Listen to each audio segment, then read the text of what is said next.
Hello, welcome. This is my YouTube channel for my pre-calculus class, going through different topics relevant throughout the year based on our textbook and other topics I find necessary. We're going to start off here with Unit 1 with our general functions. You'll find this unit and the first couple units we'll be going through will be a lot of Algebra 2 review.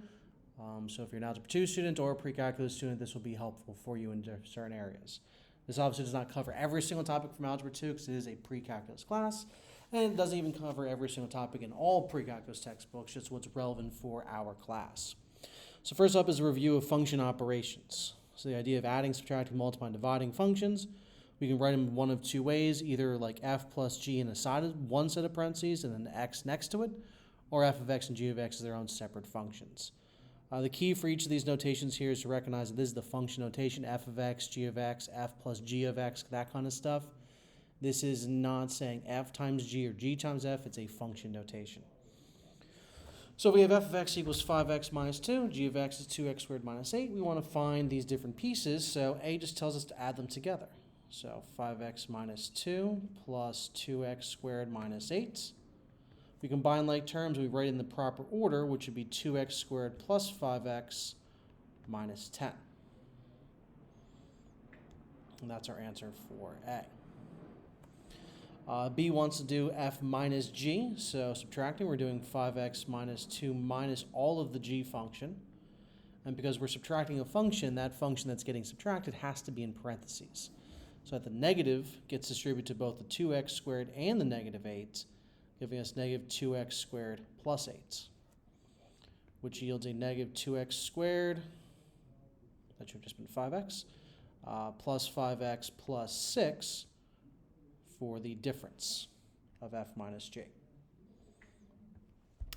C wants to do f times g, so we're going to just FOIL that. So it'll be 5x minus 2 times 2x squared minus 8. Remembering FOILing tells us to multiply each term on the left times each term on the right. So it's 5x times 2x squared, 5x times negative 8, negative 2 times 2x squared, and negative 2 times negative 8. And then we put in the proper order. 10x cubed minus 4x squared minus 40x plus 16. Always need that proper order, which is the biggest exponent coming first, and then the smallest exponent after that. And then finally, D wants to do a division. Now, we are going to talk about actual division of functions in Unit 2 when we get into the idea of polynomial long division and synthetic division. But for right now, we're just simply setting up f over g, and that's it. We'll talk about it a bit more when we get into the idea of rational functions, because that's what we created right here, the idea of simplifying the rational function by factoring and canceling, by trying to find what's called excluded values, which is where the denominator is z equal to 0, so we can't have certain values of x, things like that. But for right now, we're just setting up f over g, and we're not doing anything else to the expression. All right, so those are your basic function operations, adding, subtracting, multiplying, dividing. We also have what's called the composition of functions. So this is where you're doing one function to evaluate the second one. It's written as f of g of x, where the g of x is in the parentheses for f. The idea is very similar to if I wanted you to find, like, f of 2, like, so for example, like we'll see, look at this one right here. So this one wants f of g of x. So if I wanted to find f of 2, you would just do 2 squared plus 2. You'd substitute the 2 in for the x and solve out the problem. We'd get a 6 for this. So if I want to do f of g, it's the same thing, only rather than substituting a number into the problem, I'm substituting a function into the problem. And g of x is our function, that's replacing the x. So rather than a number replacing it, a function is replacing it. We are squaring an expression, so to do that properly, we have to make sure we write it out twice and FOIL it properly. So we would get 4x squared minus 6x plus 9 plus 2. And we get 4x squared minus 12x plus 11 for f of g. If we were to do g of f instead, you will find the answer is different, so you have to be very careful. G of f wants you to replace x in g with the f expression.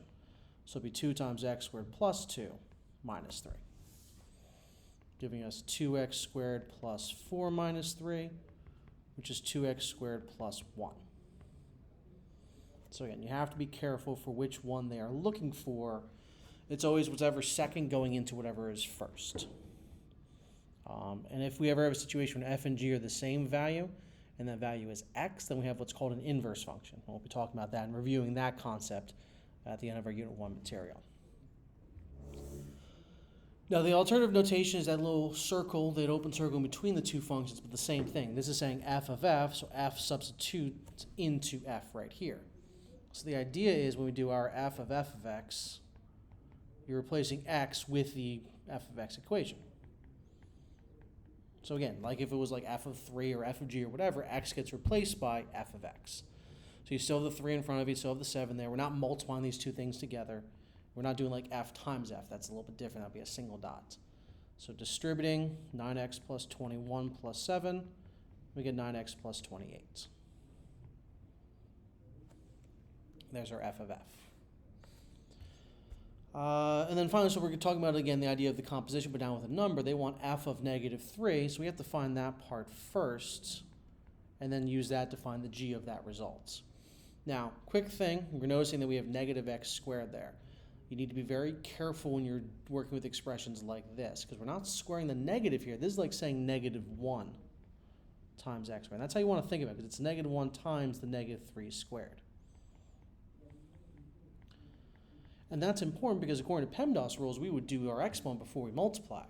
So we don't have a negative times a negative, which makes a positive. We have a negative squared, which becomes a positive.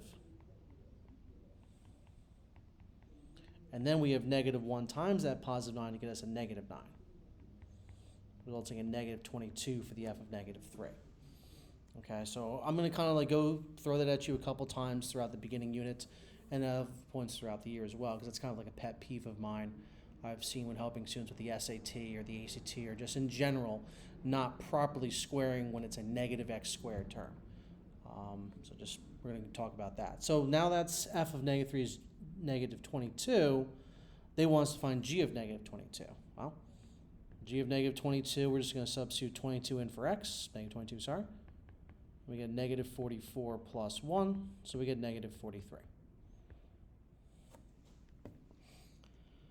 All right, so those are your basic composition style questions you could see.